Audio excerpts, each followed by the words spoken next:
नबी अकरम जनाब बुखारी की रिवायत ही है, हजरत मोहम्मद रसूलुल्लाह सल्लल्लाहु अलैहि वसल्लम ने एक मरतबा मजलिस में तमाम सहाबा से जब पूछा तो यही तो कहा था, मन अस्बह मिनकुमुल यौमा साइमन, आज कौन ऐसा शख्स है जिसने सुबह इस हाल में की कि वो रोजे से हो, नफली रोजे के बारे में। तो अबू बकर सिद्दीक ही उठे थे। फिर आपने कहा कि मन अस्बह मिनकुम, आज किसने सुबह इस हाल में की कि उसने किसी मिस्कीन को और मोहताज को खाना खिलाया हो। फिर आपने पूछा ऐसा कौन है जिसने आज किसी बीमार आदमी की आयादत की हो। मन अस्बह मिनकुम, तुम में से कौन है जिसने आज आदम मिनकुम मरीजन, जिसने आज किसी मरीज की आयादत की हो। फिर आपने पूछा तुम में से कौन है आज जिसने सुबह इस हाल में की हो कि वो किसी जनाजे में शिरकत किया हो और किसी मस्जिद के साथ साथ कब्रिस्तान तक उसके साथ गया हो। मेरे भाइयों, चारों बार में हजरत अबू बकर सिद्दीक ही उठे। हजरत अबू बकर सिद्दीक उठे, मैंने ही मिस्कीन को खाना खिलाया, मैं ही बीमार को आज देखने गया, मैं ही आज एक जनाजे में शिरकत भी की, उसकी नमाज जनाजा भी पढ़ाई और उसको कब्र में उतारा भी। ये सारी खूबियां मेरे अंदर आज मैंने इस हाल में सुबह की है। हाँ, इसके साथ साथ हुकूकुल्लाह भी अदा किया। वो अलग बात है कि रोजा फर्ज नहीं था, लेकिन इसके बावजूद मैंने नफली रोजा रखा। एक काम था सिर्फ नफली रोजा, बकिया तीनों चीजें जो बताई वो हुकूक लिबास से ताल्लुक रखती हैं। तो अल्लाह के नबी सल्लल्लाहु अलैहि वसल्लम ने क्या फरमाया, जिसने सुबह इस हाल में कि वो जन्नत में मेरे साथ होगा, वो जन्नत में दाखिल होगा। आए अबू बकर तुम जन्नत के अंदर दाखिल होगे। मेरे प्यारे साथियों, गौर करो, हुकूक लिबास की ये अहमियत है, हुकूक लिबास का ये मकाम और ये मर्तबा है। आज हम क्या हुकूक लिबास का ख्याल रख रहे हैं? जाइएगा, सोचिएगा हमारा पड़ोसी के साथ क्या मामला है। हुकूकुल लिबास में सिर्फ इतना ही नहीं आता है, गैर मुस्लिमों के साथ क्या सलूक है, मुसलमानों के साथ क्या सलूक है, मुस्लिम कैदियों के साथ क्या सलूक है, औरतों के साथ क्या सलूक है, बीवियों के साथ क्या सलूक है, बेवाओं के साथ क्या हमारा सलूक है, यतीमों के साथ क्या हमारा सलूक है, गैर मुस्लिमों के साथ क्या हमारा सलूक है। अरे शरीयत ने तो जानवरों तक के हुकूक बयान किए हैं। और पढ़िएगा जानवरों के चैप्टर को खोल के, अल्लाह के नबी सल्लल्लाहु अलैहि वसल्लम ने यहां तक मुतय्यन किया है कि अगर कोई जानवर तुम पाले हुए हो और खेत जोतने का काम लेते हो, उससे खेती बाड़ी का, तो उसके ऊपर कितना बोझ लाद सकते हो और कितनी देर उससे काम करा सकते हो और कितनी दूर बैठकर उस पर सफर कर सकते हो और उसके ऊपर कितना बोझ लाद सकते हो। ये सारी चीजें शरीयत में मौजूद हैं और शरीयत इससे भरी पड़ी हुई है। जो शरीयत जानवरों तक के हुकूक में कमी न होने देती हो और हमें हुक्म देती हो कि जानवरों के साथ भी अच्छा सलूक हो, वो हुकूकुल इबाद के मामले में कितनी मेरे भाइयों चौकस होगी और हमारे ऊपर कितना बार डाल रही होगी कि तुम हुकूकुल इबाद का ख्याल रखो। वो हदीस तो आपने सुनी होगी, हदीस कुदसी है मुस्लिम शरीफ की। 20 मरतबा आपने अपने इलाके के उलमा से सुना होगा, 20 मरतबा आपने अपने इलाके के उलमा से सुना होगा। हदीस कुदसी है वो। हदीस कुदसी कहते ही उसी को है जिसमें अल्लाह के नबी सल्लल्लाहु अलैहि वसल्लम ये कहें कि अल्लाह फरमाता है, नबी अकरम सल्लल्लाहु अलैहि वसल्लम कहें कि अल्लाह ने फरमाया। वो हदीस कुदसी कहलाती है। क़यामत के दिन अल्लाह रब्बुल आलमीन एक शख्स को बुलाएगा, सीधे उससे यही सवाल करेगा। मुस्लिम शरीफ की हदीस, आए मेरे बंदे, दुनिया में मैं भूखा था, तूने मुझे खाना क्यों नहीं खिलाया? कैसा लग रहा है? वो अल्लाह जो खाने और पीने से पाक हो, जो ना खाता हो ना पीता हो, और यह अकीदा तौहीद का एक हिस्सा है। जो अल्लाह को खाने और पीने वाला मानता है वो मुसलमान नहीं हो सकता है। यह अकीदा होना चाहिए। अल्लाह न खाता है, न पीता है, न सोता है। ला तखुज़हु सिनतुन वला नौम, उसको ऊंग तक नहीं आती, नींद तो बहुत दूर की बात। ऊंग तो जानते ही है ना, और ना जानते हो तो जुमे के दिन चले जाइएगा मस्जिद में, जाते ही होंगे। और कोई मौलाना साहब बेचारे सीधी सीधी तकरीर कर रहे हों, जैसे किताब पढ़ी जाती हो उस अंदाज में समझा रहे हो, तो ये उसको ये भी नहीं आती। लेकिन कयामत के दिन अल्लाह एक इंसान को बुलाएगा, इधर आओ, उससे कहेगा दुनिया में मैं भूखा था, तूने मुझे खाना क्यों नहीं खिलाया? और उस आदमी का जवाब भी यही होगा, आय अल्लाह तुझे कौन खिलाएगा और कैसे खिला सकता है, तू तो खाता ही नहीं। आय अल्लाह तू तो सारी कायनात को खिलाने पिलाने वाला है, फिर तू कैसे? उसके जवाब में अल्लाह रब्बुल आलमीन जो कहेगा, अरे मेरे बंदे दुनिया में मेरा फला बंदा भूखा था, अरे मेरे बंदे दुनिया में मेरा फला बंदा भूखा था, अगर तूने उसको खिलाया होता तो तू मुझे उसके पास पाता। उसके पास पाता मतलब ये थोड़ी कि मैं वहां मौजूद होता, यानी मैं तेरी मदद के लिए हाजिर रहता। अल्लाह रब्बुल आलमीन के लिए जरूरी नहीं है कि वो आसमान से उतरकर दुनिया पर आए और लोग कहें कि नहीं वो यहां है, वो इस बोतल में भी है, वो इस कैमरे में भी है, वो इस मजलिस में भी है।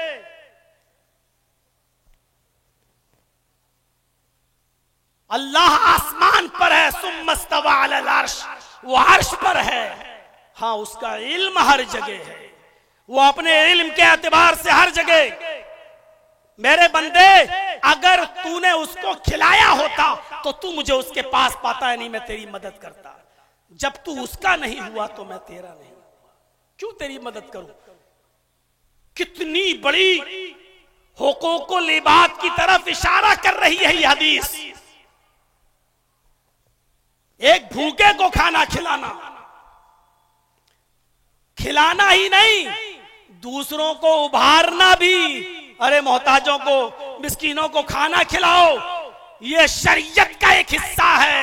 वला यहुद्दु अला तामिल मिस्कीन, ये वो शख्स है जो लोगों को, फकीर मोहताज और भूखों को खाना खिलाने के लिए उकसाता नहीं था, उभारता नहीं था। कुरान पढ़िए, फवै कहा ना वला यहुद्दु अला तामिल मिस्कीन, ये वो शख्स है जो मोहताज को, मिस्कीनों को खाना खिलाता नहीं था। ये नहीं, दूसरों को खिलाने के लिए उभारता नहीं था, उकसाता नहीं था। खिलाना भी है और दूसरों को उभारना भी है। भाई भूखों को खाना खिलाओ, मोहताजों को खाना खिलाओ।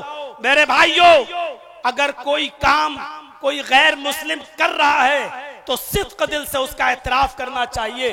सिखों के गुरुद्वारे में चले जाओ, हर संडे को कितना बड़ा वो बेचारे, कितना बड़ा वो लगाते हैं, भोज का इंतजाम करते हैं, खाने पीने का इंतजाम करते हैं, लंगर लगाते हैं। कोई भी आ जाए उनके दस्तरखान पर बैठकर वो हर संडे को खाना भी खिलाते हैं। चले जाइए चांदनी चौक पर, और चले जाइए आप मेरे भाइयों नांदेड़, जिसका पूरा नाम है हुजूर साहब का नांदेड़, आप वहां चले जाइए जहां लाइन लगी रहती है रिक्शे वालों की और लाइन लगी रहती है गरीबों की, और वहां तो बड़े बड़े अमीर भी चले जाते हैं और खा के आते हैं। अगर खाना गरीब और मिस्कीनों के लिए कोई खिला रहा है, लंगर का इंतजाम कर रहा है, अगर किसी के अंदर ये अच्छी सिफत है तो खुलकर उसका एतराफ भी करना चाहिए। जो काम मुसलमानों के लिए थे कि वो मिस्कीनों को खाना खिलाएं, मोहताजों को खाना खिलाएं, फकीरों को खाना खिलाएं, आज ये सिफत उनके अंदर से निकल गई।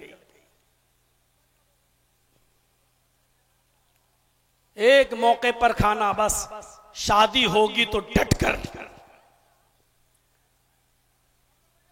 बारातियों को भी खिलाएंगे, अरे नाक कट जाएगी, इनको पहले खिलाओ, नहीं तो जिंदगी भर मेरी बेटी को ताने सुनना पड़ेंगे, या फिर वलीमे के मौके पर। लेकिन मिस्कीनों को और फकीरों को नहीं। अल्लाह एक दूसरे शख्स को बुलाएगा और उससे भी कहेगा, आए मेरे बंदे, दुनिया में मैं प्यासा था, तूने मुझे पानी क्यों नहीं पिलाया?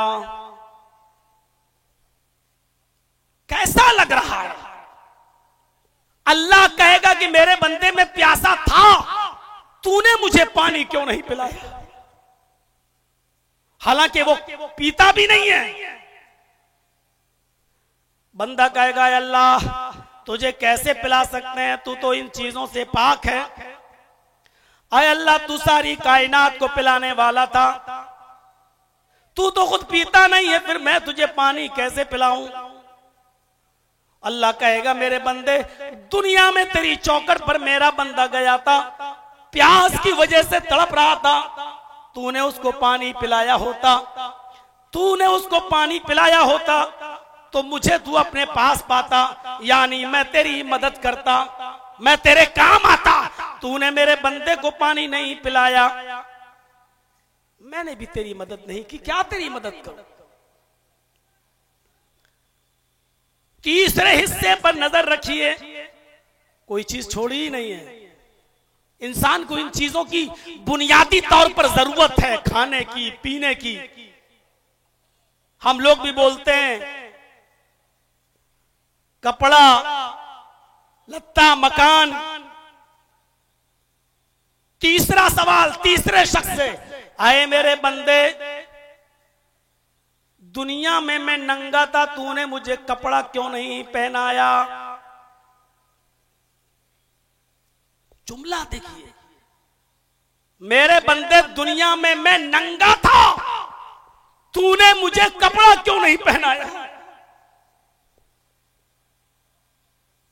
अल्लाह, तू तो सारी कायनात को पहनाता है, तू तो इन चीजों से पाको साफ है, तुझे कैसे पहनाए कोई? तू तो सबको पहनाने वाला है। तशबीह होती है, दी जाती है। एक दूसरी हदीस कुदसी में खुद अल्लाह के रसूल ने फरमाया कि अल्लाह फरमाता है, अल इज़्ज़ु इज़ारी वल किब्रियाउ रिदाई फमन नाज़ानी फी कुल्लि वाहिदिन मिनहुमा फ़क़द अज़्ज़बतुहु अज़ाबन शदीदा। यह भी मुस्लिम शरीफ की हदीस है। यहां अल्लाह ताला ने खुद दो कपड़ों का लफ्ज इस्तेमाल किया। मेरे बंदों, मैं भी दो कपड़े पहनता हूं। अल इज़्ज़ु इज़ारी, इज्जत मेरी लुंगी है, वल किब्रियाउ रिदाई, तकब्बुर मेरी चादर है। तुम जिस तरह कपड़े पहनते हो, मैं भी कपड़े पहनता हूं, लेकिन तशबीह क्या दी? अल इज़्ज़ु इज़ारी, इज्जत मेरी लुंगी है। कोई आदमी अपने आप को दुनिया में अजीज बनने की कोशिश ना करे, मैं सबसे बड़ा इज्जत वाला। कोई आदमी दुनिया में अपने आप को मुतकब्बिर न बनाए, मैं कुछ हूं, मैं ये हूं, मैं वो हूं। कभी कभी फोन पे, तुम अभी मालूम है तुम किससे बात कर रहे हो? जानते हो मैं कौन बोल रहा हूं?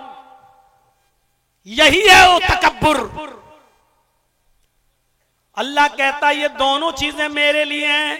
अल इज़्ज़ु इज़ारी वल किब्रियाउ रिदाई, इज्जत मेरी लुंगी है, वल किब्रियाउ रिदाई, और तकब्बुर मेरी चादर।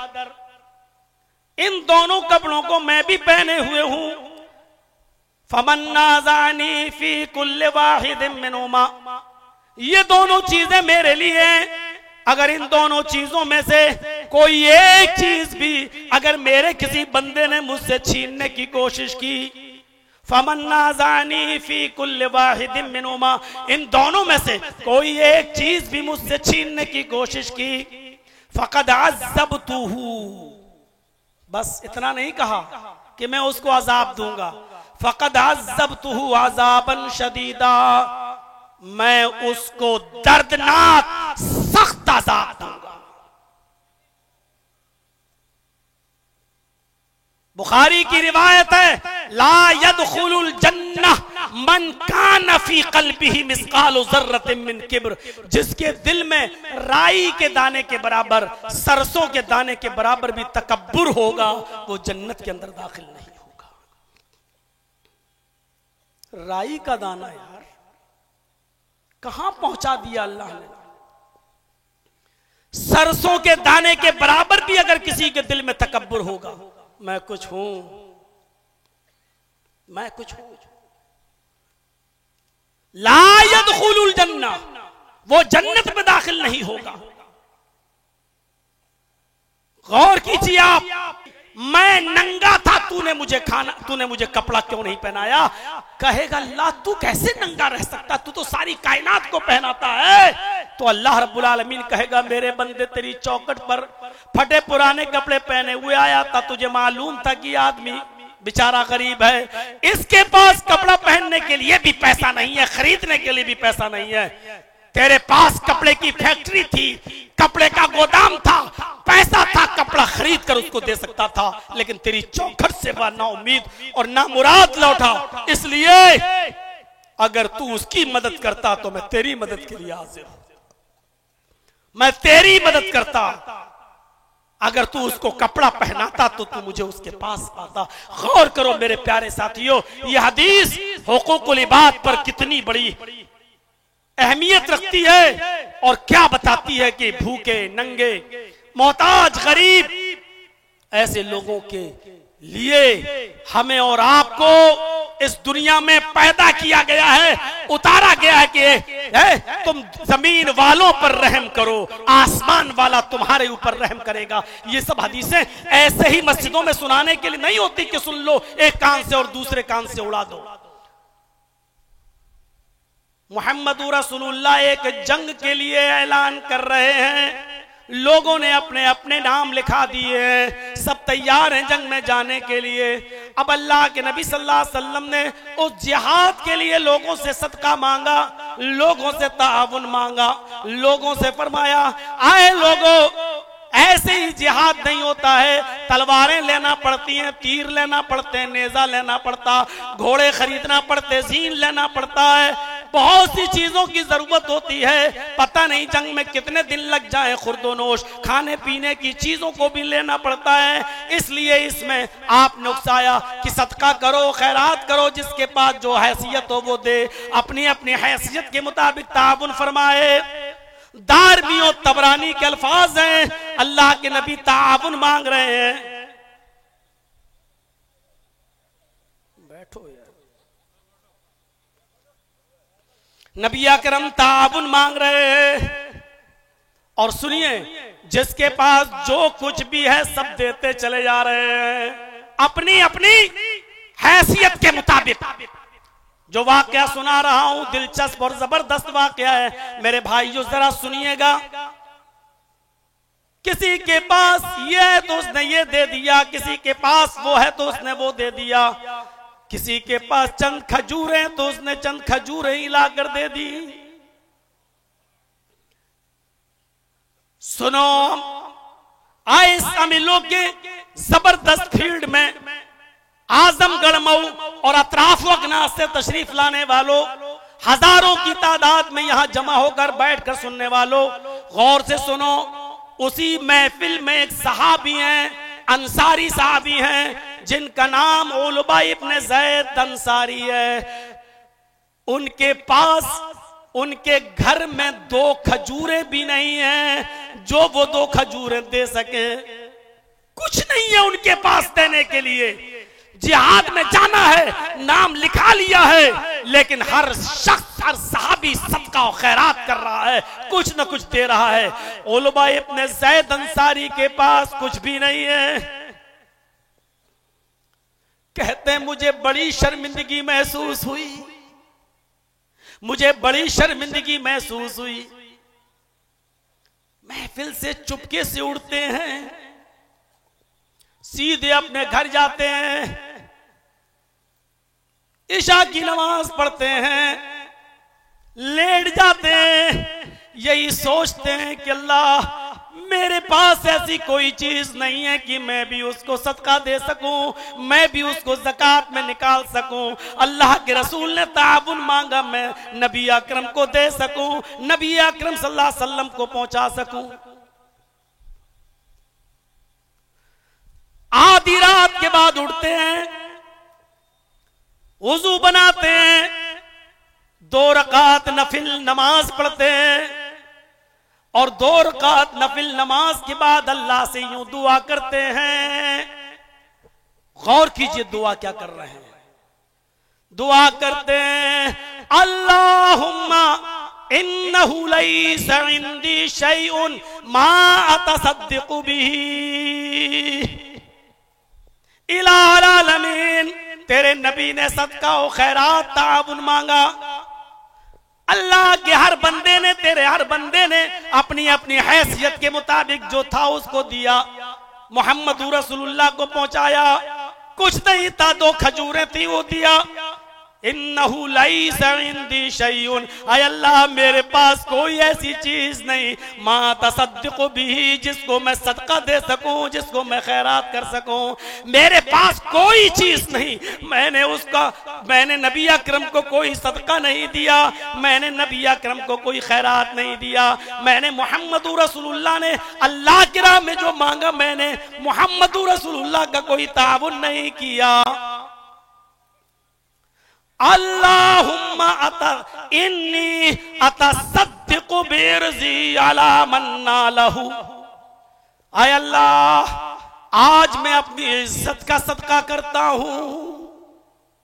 अल्लाहुम्मा इन्नी अतसद्दिकु बिर्ज़ी अला मन्ना लहू। आय अल्लाह, आज मैं अपनी इज्जत का सदका करता हूं। अगर तेरे किसी बंदे ने मेरी इज्जत ली हो, मुझे गाली दी हो, मेरे ऊपर जुल्म किया हो, मेरे ऊपर सितम ढाया हो, मेरे साथ कोई ज्यादती की हो, आय अल्लाह मैं तेरी खुशनुदी और रजामंदी के लिए मैं उसको माफ कर रहा हूं। आय अल्लाह, यही चीज मैं सदका कर रहा हूं। आय अल्लाह, यही मैं खैरात कर रहा हूं। आय अल्लाह, मेरी इसी सदके को कबूल कर ले। आय अल्लाह, जाने अनजाने में अगर किसी ने मुझे गाली दी हो, अगर किसी ने मेरा हक मारा हो, अगर किसी ने मेरी इज्जत के साथ सौदेबाजी की हो, मुझे लानो मलामत किया हो, आय अल्लाह किसी ने मेरे ऊपर जुल्म किया हो और मैंने उससे कोई बदला न लिया हो, आय अल्लाह, अल्लाहुम्मा इन्नी अतसद्दिकु बिर्ज़ी, आय अल्लाह मैं अपनी उस इज्जत का सदका करता हूं, मैं अपनी उसी इज्जत को सदका दे रहा हूं। आय अल्लाह, जिसने भी मेरी इज्जत से खिलवाड़ किया हो, मैं उस इज्जत को सदका कर रहा हूं। ये कहकर वो शख्स हो जाता है और फजर की नमाज पढ़ने के लिए मस्जिद में जाता है। इमाम कायनात ने, जनाब मोहम्मद रसूलुल्लाह ने नमाज फजर पढ़ाई और फजर की नमाज पढ़ाने के बाद आपने ऐलान किया, आइनल मुतसद्दिक़ु हाज़िहिल लैला, आज की रात सदका करने वाला कहाँ है, आज की रात खैरात करने वाला कहाँ है। सब एक दूसरे को देख रहे हैं, सबने जो सदका करना था दिन ही में कर लिया, जिसको जो देना था उसने दिन ही में दे दिया। रात में तो किसी ने सदका ही नहीं किया है और अल्लाह के नबी कह रहे हैं, आइदल मुतसद्दिक़ु हाज़िल लैला, आज की रात जिसने सदका किया वो कहाँ है। थोड़ी देर के बाद उलबा इब्न ज़ैद अंसारी ने कहा, अल्लाह के रसूल मैं यहाँ हूँ। आपने कहा इधर आओ। हजरत उलबा इब्न ज़ैद से कहा, अबशिर वल्लज़ी नफ्सी बियदी, तुम्हें खुशखबरी हो, तुम्हारे लिए खुशखबरी है उस जात की कसम जिसके कब्जे में मोहम्मद की जान है। अभी अभी जिब्रील ने मुझे बताया है कि जाओ आज की रात सदका देने वाले से कह दो कि अल्लाह रब्बुल आलमीन ने तुम्हारे सदके को मकबूल सदके में लिख लिया है। तुम्हारा सदका कद कुदिबत फिर ज़कातिल मुक़ब्बिला, अल्लाह रब्बुल आलमीन ने मकबूल ज़कात में उसको लिख लिया है। यानी तुम्हारा कल रात, आज की रात जो सदका था अल्लाह ने उसको कबूल कर लिया है।